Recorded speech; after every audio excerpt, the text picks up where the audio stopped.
Good morning, everyone. My name is Kelly Kane, and I'm the Marketing Manager for EandM. Thank you for attending our Top 5 Advantages RFID has over Barcode Systems webinar today. Our next webinar will be on November 14th, titled PLC Programming Best Practices. You can register and find more information about that webinar on our website, EandM.com. After the webinar this morning, we will be doing a short Q&A. Please type any questions or comments into the Q&A box, the chat box, or email us at EandMwebinar@EandM.com. Now I'd like to introduce your presenter for today's webinar, Ian Rysdale from Cyth Systems. Cyth specializes in designing and building machine vision systems, and Ian is the Director of Sales and Marketing. Good morning, Ian. Good morning, Kelly. And thanks for the introduction. And thanks to everybody for joining our webinar here. As Kelly mentioned, my name is Ian Rysdale, and I'm the Director of Sales and Marketing at Cyth Systems. We're based out of San Diego in Southern California. And in the interest of time, let's get started into our webinar here. So our topic today is the top 5 advantages that RFID has over barcode systems. And in front of you right now, you should see the overview slide, which should take approximately 30 minutes to run through.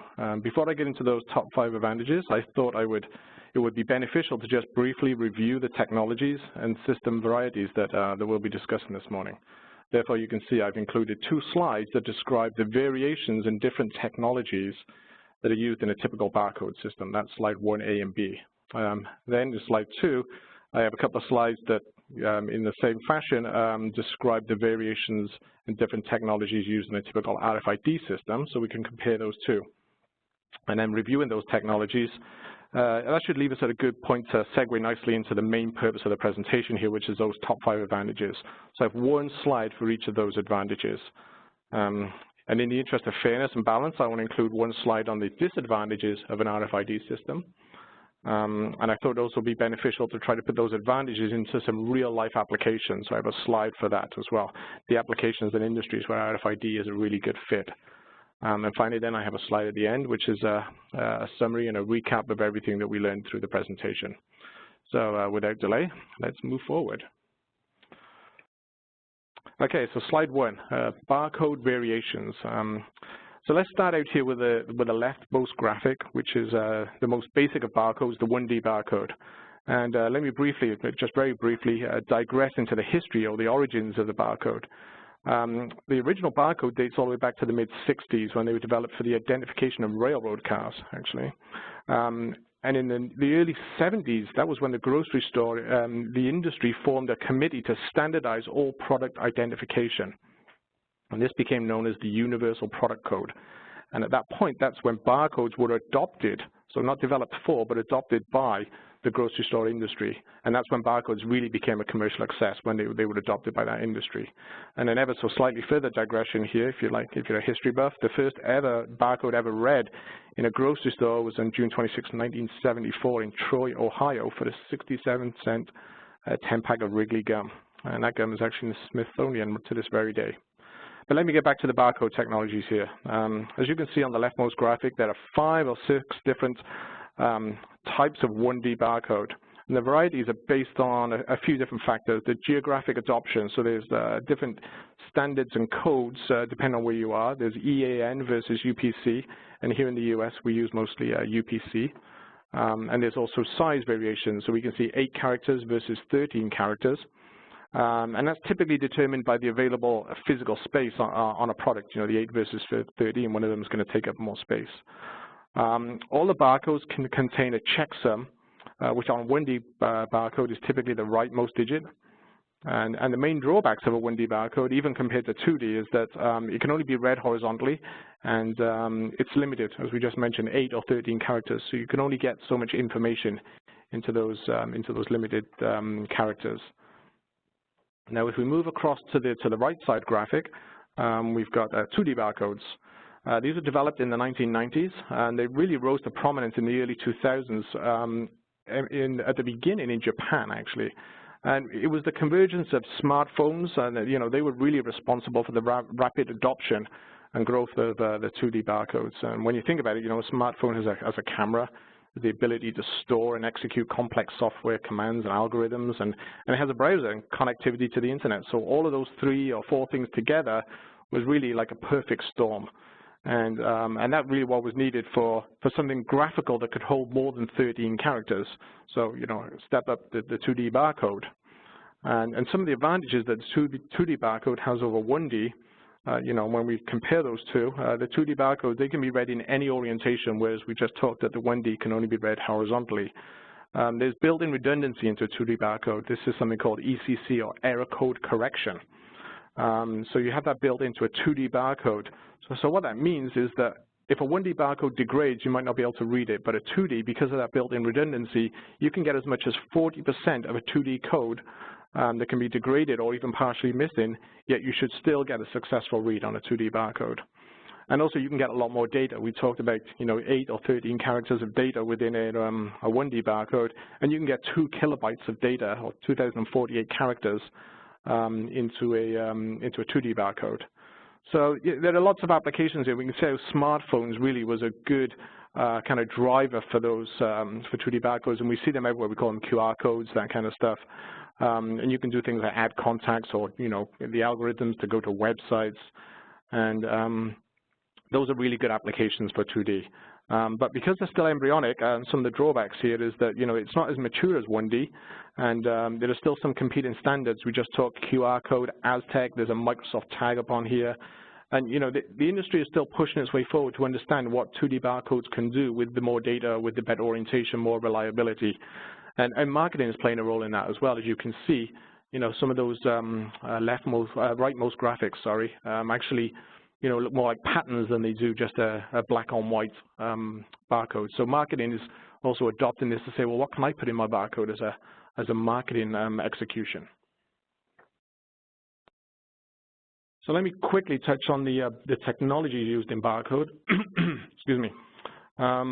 It's very mature technology. So the most, by far, the highest adoption is the laser-based scanners and readers.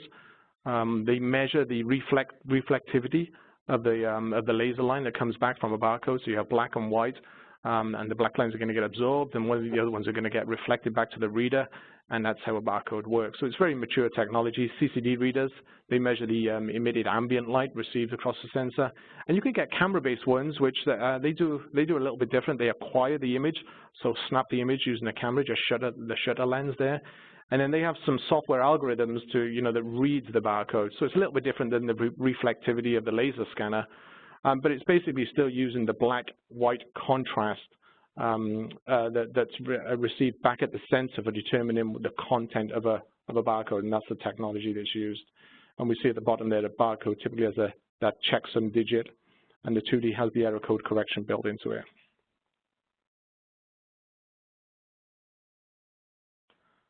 Okay, so let's talk a little bit about RFID. Just to summarize, we just had a couple of slides on barcode. We talked about the pros and cons and the technology used.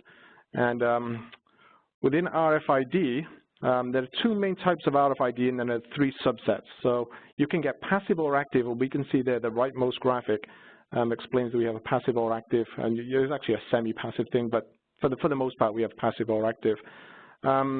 And then we have, on the leftmost graphic, you can see the frequency variations, okay? Just a brief explanation that the main components, and there really aren't that many, of an RFID system, you have a reader, which is pretty much called an interrogator, mostly called an interrogator, and then you have a tag. So that's the equivalent in a barcode. You have a barcode scanner, and you have the barcode itself. So you have the interrogator and you have the tag. So let's talk a little bit about the leftmost graphic here, which is the frequency variations. So as you can see, 3 main subsets. We've got LF, HF, UHF, so low frequency, high frequency, ultra high frequency. And it's important to note that there are trade-offs to be considered for each frequency range. And the trade-offs are, for the most part, range or distance, read speeds, and the sensitivity to environmental factors. And a little kind of caveat into that the most troublesome for those people who are interested or learning about RFID, the most troublesome environmental factors are reflective metal and liquids, but mostly water. So if you have those environments around your RFID area, they can create some problems. So let's work through the differences and trade-offs within the three frequencies that we got here. So LF, and this is the least adopted of the three frequency ranges. It operates between 30 and 300 kilohertz, although typical LF RFID systems operate at 125 kilohertz.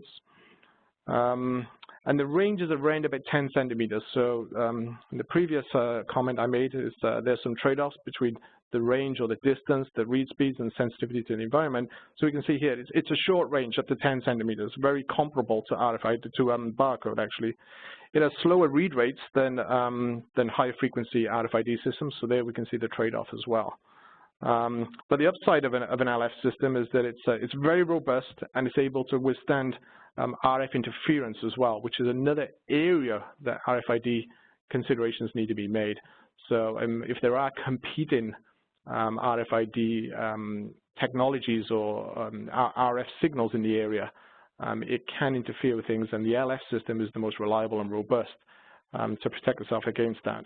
And it's much less interference sensitive than the comparable systems, again, in HF and UHF. So you get more robust, more stable systems, but you get a very small range or distance to read over, and your read speeds are slower than the HF and LF and UHF, sorry.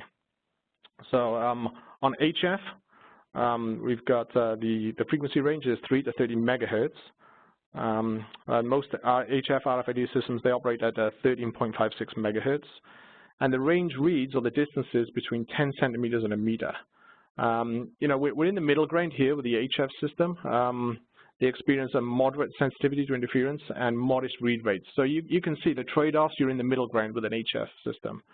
So let's move on to UHF. The frequency band covers the range from 300 megahertz to 3 gigahertz. And by the way, this is by far the lion's share of the industry. Most systems are in the UHF band. And we'll get into some of the reasons behind that right now. So, but there are some standards that come out. So systems complying with the UHF Gen 2 standard for RFID, they use the 860 to 960 megahertz band.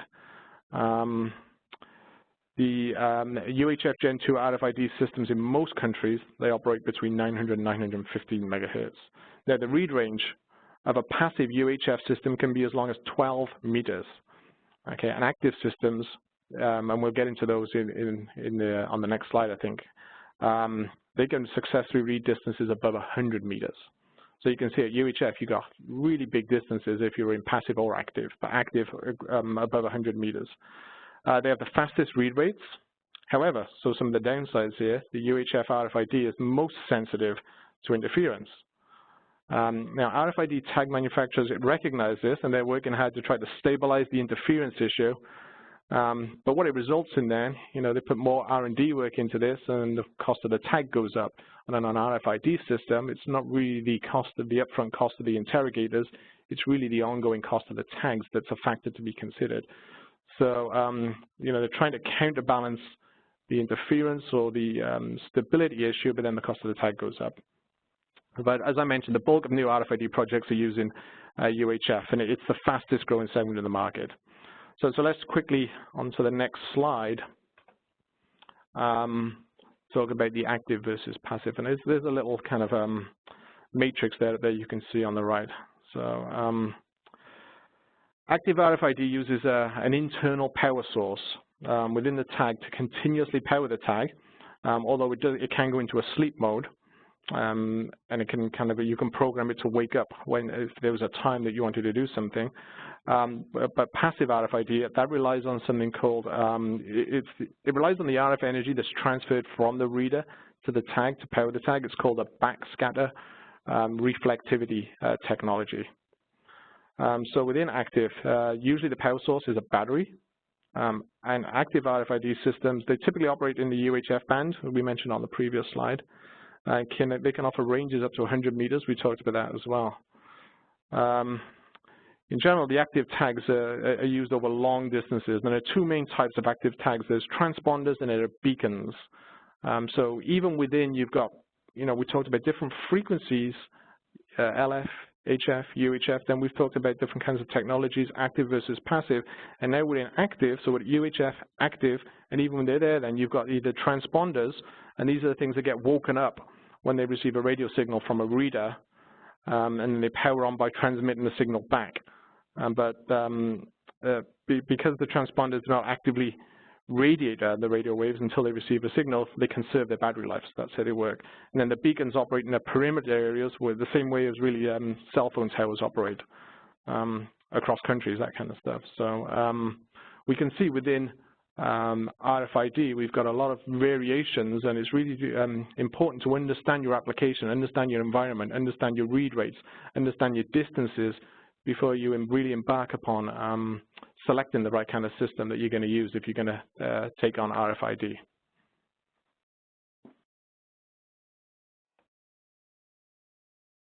I'll just take a break for some water. Okay. So we've talked a little bit at the previous 4 slides, an overview of the technologies, and we talked about barcode, a couple of slides on barcode, and a couple of slides on RFID. So hopefully by the time we get to this point now, we understand how barcodes work, how RFID works. So let's get into the the 5 most critical advantages that an RFID system has. Number 1 is line of sight.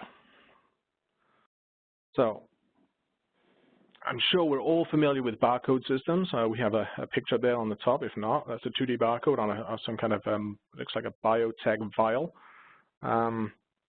So barcode systems, you're going to require a line of sight for read between the reader and the individual label. So at RFID readers, they do not have this requirement.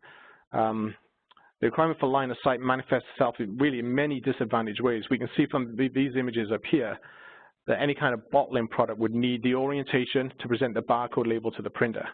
And then if the label is not in the line of sight, then the reader doesn't read it. Actually, there's a good example. Here at Cyth, we've actually done a project recently for a customer that do chemical bottling. And they want to track and trace the product using barcodes.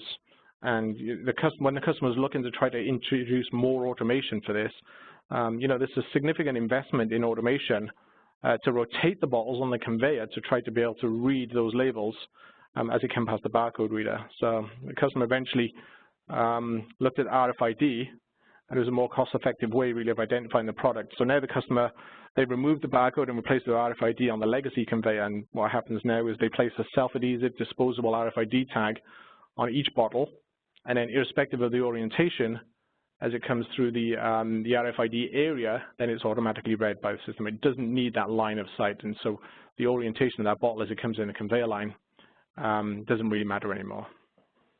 So line of sight is an important advantage. If you can't get the line of sight you require with your barcode system, that's when you might want to consider RFID. So we talked earlier on also about the distance ranges. So we can see the barcode readers at the top here, approximately 1 to 18 inches. We've all used barcode readers, I'm sure. And we got, if we're in UHF, if we're in active, we can get, we're using beacons or transponders, we can get distances of greater than 100 meters with an RFID system. And there's more and more automated identification, kind of barcode or any kind of ID applications that continue to service. The range becomes critical. So you can see the pictures above here. We've got a barcode ticket entry system working at a distance of a couple of inches versus at the bottom, we can see what's called a vehicle access control system working at a distance of, I'd say maybe 6 feet. So, barcode readers, you just wouldn't be able to do that with a barcode reader across a maximum range of 18 inches, and we can get up to 100 meters with an RFID system. And access control for vehicles and people, actually, that's a good example of a good application that really enjoys the advantages from using greater working distances. And another good example is port terminal operators. So here in the Port of Long Beach here in Southern California, they're actually a big adopter of RFID. In Long Beach, the terminal operators, they've installed RFID in many areas for different purposes. It's got vehicular access control systems, like that example above, you see on the slide above you there. For security on all the perimeter access points, it also uses the same technology to control secure areas within the port. So it places RFID tags in its trucks and vehicles and uses a gating system. This is within the Port of Long Beach. It can control which vehicles are allowed and not allowed to access these areas. So, you know, there's some security elements here, but it's really that greater working distance that really allows you to use RFID in these different applications. And, you know, these two graphics on the left here really communicate that. You know, you've got a couple of inches versus a couple of feet, which can go up to a lot bigger than that as well. So that's number 2, the distance, the ranges that we can use. So advantage number 3, the read rates. Okay. So, and again, I'm trying to contrast the two technologies in the graphics here. So a barcode system can read, of course, just a single barcode at a time, whereas RFID, it can really read as many as hundreds, and it depends on the application, depends on your frequency, depends on your environment, so many things, but it can read hundreds of tags per second, okay, and it just appears as a simultaneous read.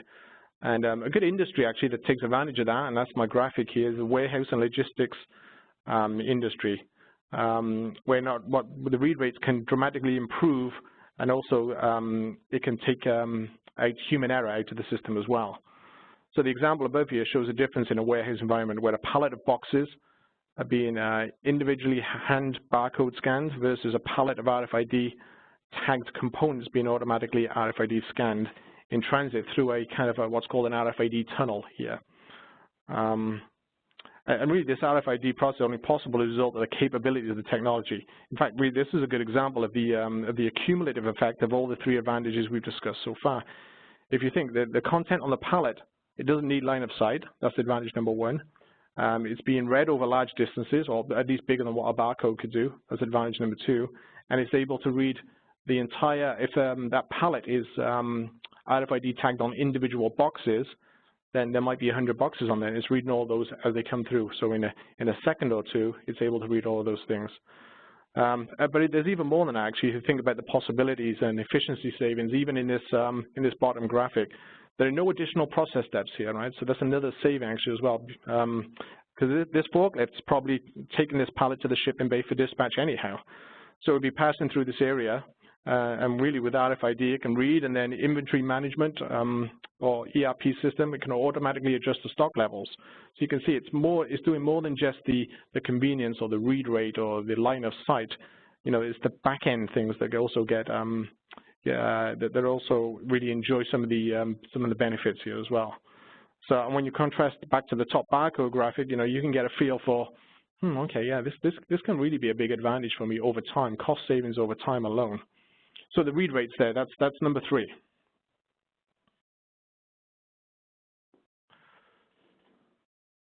So number 4 is the durability and reusability.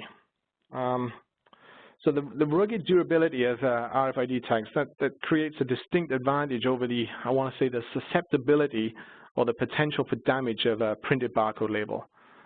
So consider any barcode label that's like exposed to environmental factors, things like a warehouse or the agriculture industry and the environmental factors that it has to deal with. You know, it doesn't take very long for barcode labels to fade or get torn, or really just experience general quality degradation, really. And the RFID tag, you know, it can be packaged. It's really much it's better enabled to withstand these factors. Now, example of this, and I've tried to put the graphics up on here as well. The reusability advantage is is being trialed within the airline industry. So some airlines are currently investigating the feasibility of replacing, you know, those expensive thermal printed labels that we've all experienced when they get stuck on our luggage with reusable RFID tags. And, you know, you can see Qantas Airlines there. The Australian long-haul airline, you know, they're the front runner on this. So they're currently offering these RFID tags to its elite kind of loyalty frequent flyer members. But if it's successful, so they're trialing it with that kind of demographic, that group. But if it's successful, they're interested in using it for all passengers. And I know there are other airlines watching this as well. And to me, individually, I'm thinking that I'm sure this must be an industry where the airlines would really benefit with RFID. And on that thread as well, a little statistic for you here. So the airline industry, they misplace a little under 1% of all the baggage that it handles for its 3 billion annual passengers. So 3 billion passengers per year, just under 1% it misplaces those bags. And each bag costs around about $100 for them to locate it and return it to the passenger. So now it wouldn't be able to stop them losing bags, but it might help them to find them a little bit cheaper than what they're doing right now using Barcode.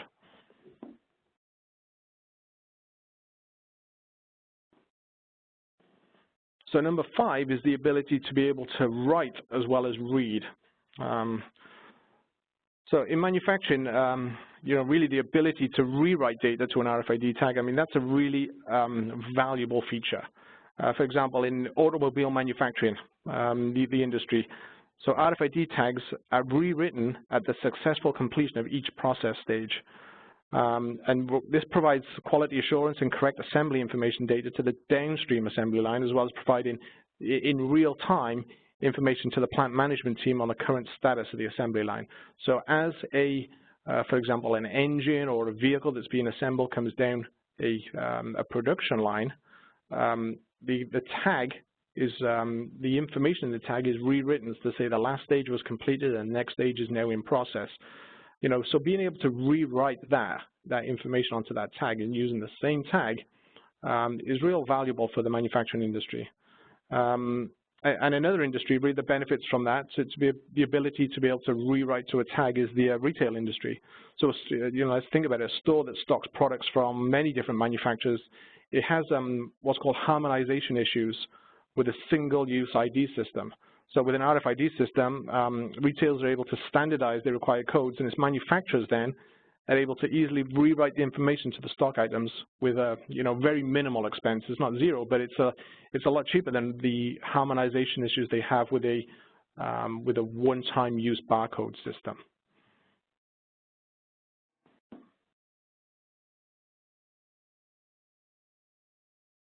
Okay, so what we've done in the last 5 slides is run through those 5 key advantages. There are a couple of other ones, but those are the key advantages when you're trying to determine, okay, can I use a barcode system, or if I already have a barcode system, or is RFID for me? Can I get the savings? Can I get the performance from an RFID system? So hopefully those last 5 advantages have at least kind of like opened up that discussion or placed those critical items on the table.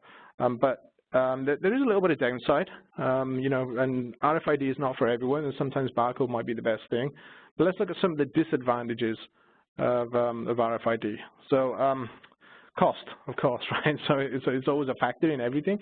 So the upfront cost of an RFID system, it can create legitimate concerns for buyers, really.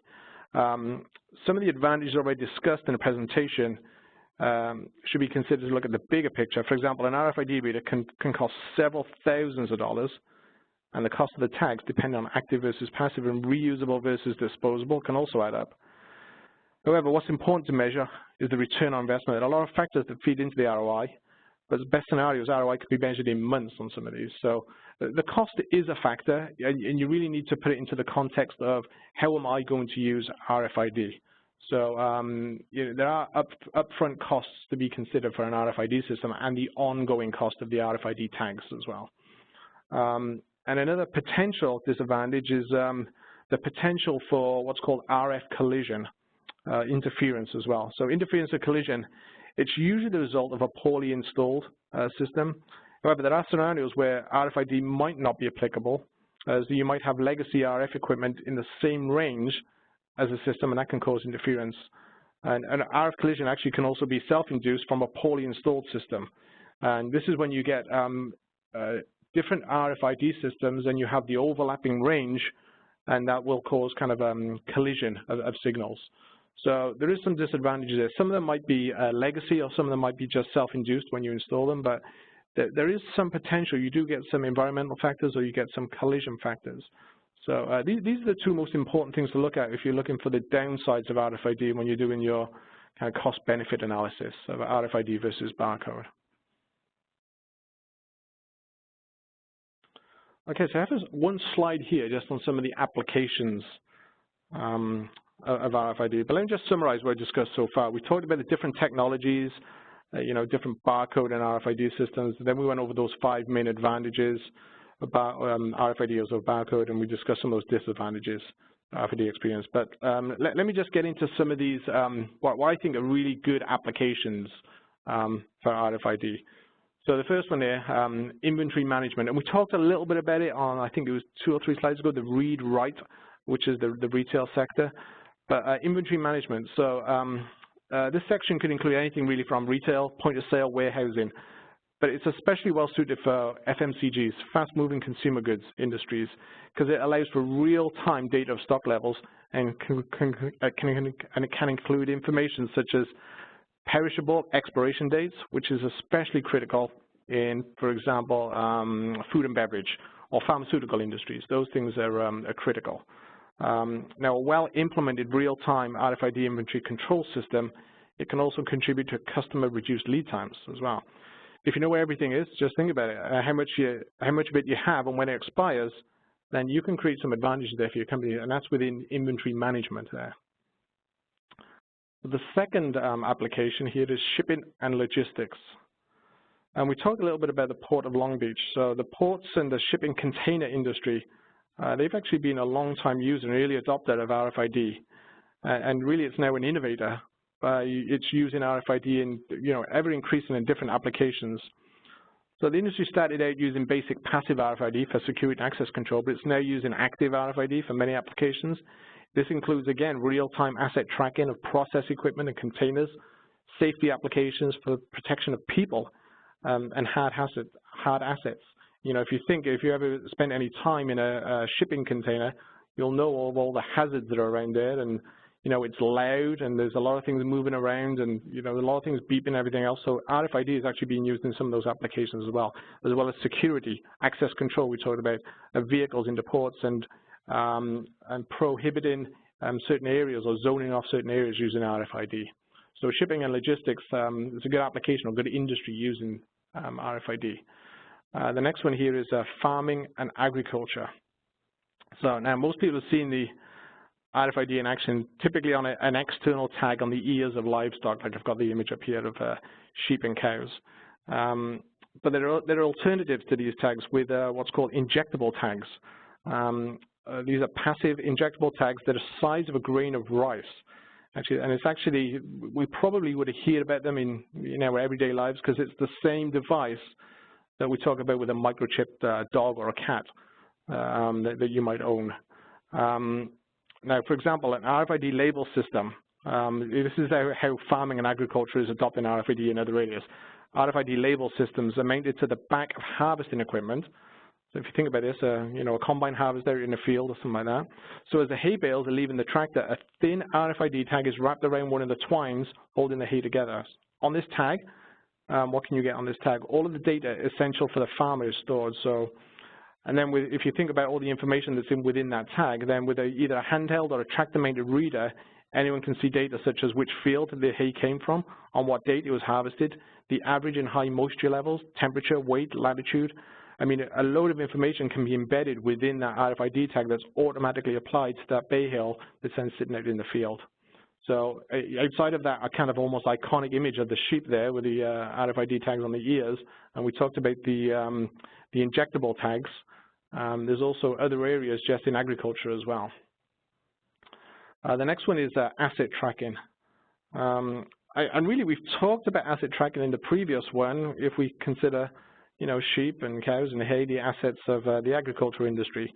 However, the asset tracking of tangible items in industry, that's a huge adopter of RFID.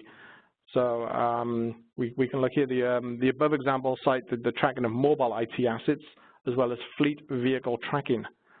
But a big adopter of RFID asset tracking is hospitals. So hospitals benefit from knowing in real time the location of critical, sometimes scarce equipment that might be needed for emergency procedures. So if you think about it, so there might be some critical equipment, and if that hospital doesn't know where that equipment is, if it's a mobile equipment at any given time, okay, that could be a big problem. So knowing where it is using RFID, that's a real benefit for, and that's a real good use for RFID. But hospitals can also ensure that equipment doesn't get stolen. It places actually RFID scanners at exit points. And some hospitals are even tracking the location of patients using RFID wristbands. And this might be something for the future with RFID. So, and this helps the hospital really to better understand procedures by tracking the time that it takes a patient to flow through a hospital. It's almost like a You might want to talk about it in like a manufacturing industry. So how much time is a patient spending in the hospital, and which points are they passing through?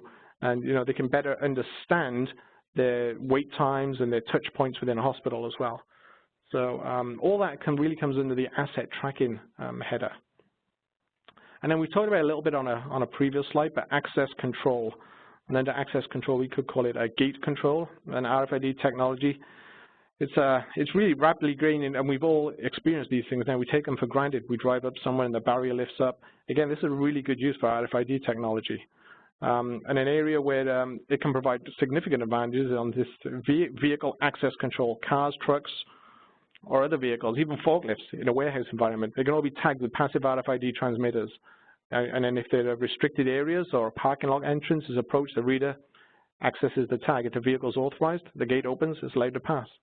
And personnel control, we've got the picture, the graphic at the bottom there, and the access control. That's a very common form of RFID. So you might all have your kind of proximity badge thing, and that's an RFID application there for the inclusion of RFID tag or on an ID badge for an employee. So all of these are really good applications of RFID.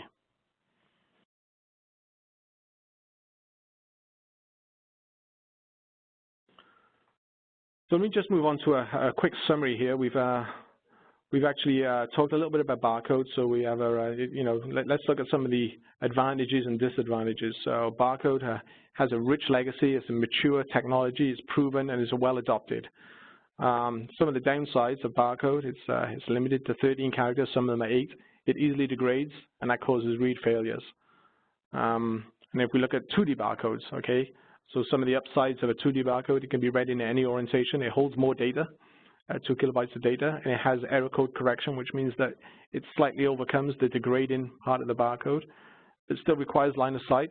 It is still competing standards, and as with both barcode technologies, this has a small read distance or a distance range. And then moving on to the RFID. So some of the upsides, it has no line of sight is required. Active systems can work over distances of up to 100 meters or greater. It says here it can read up to 40 tags per second in certain applications. That might be a typical read rate. In certain applications, it can be hundreds. It's very durable, rugged, reusable as well. You can rewrite to it to certain kinds of tags. And that's the next one down. Data content can be rewritten over and over. Some of the downsides of RFID is that it has some more expensive upfront costs. And there is some potential for RF collision and some environmental factors play into it as well.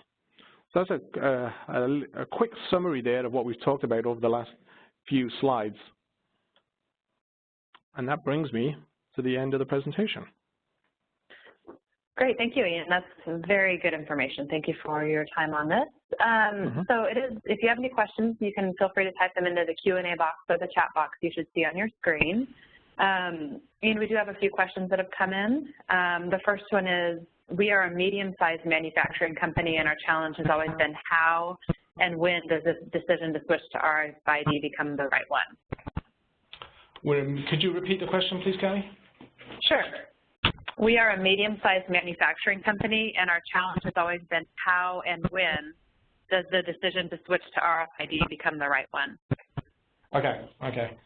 So I would say to that, first of all, do you need to switch to RFID? I wouldn't say that everybody needs to switch to RFID and that barcode needs to be sunsetted or retired as a technology.